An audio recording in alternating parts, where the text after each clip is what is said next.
Today we're going to show you the unboxing video for the Donjoy Iceman Clear 3 cooler. By the end of the video, you're going to know exactly what's inside. Now let's jump right in and see what's inside the box. Once you receive your Donjoy Iceman Clear 3 in the mail, this is what it's going to look like. And you'll notice on the front there's going to be a sticker, and it should say Donjoy Iceman Clear 3.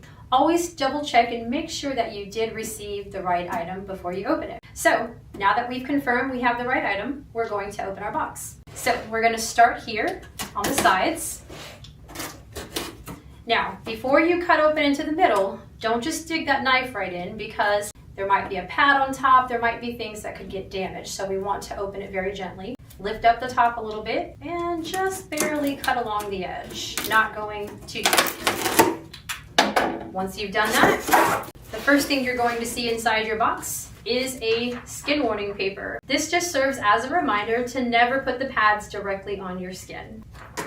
Then, if you ordered a pad, your pad will also be in the box. In this case, this is the Universal XL pad. And again, you want to make sure that if you ordered a pad, that it is the correct pad that you ordered before you open the bag. Once these sealed bags are open, they are not returnable. After that, pull off this top layer of cardboard. You also are going to see an instruction booklet that should be right on top to show you how to use your system. Then you are ready to pull your cooler out. This is what the Donjoy Iceman Clear 3 looks like. And as you'll see here, the power supply for this one is located inside of the cooler. Very important to make sure that it does have the power supply with it as well.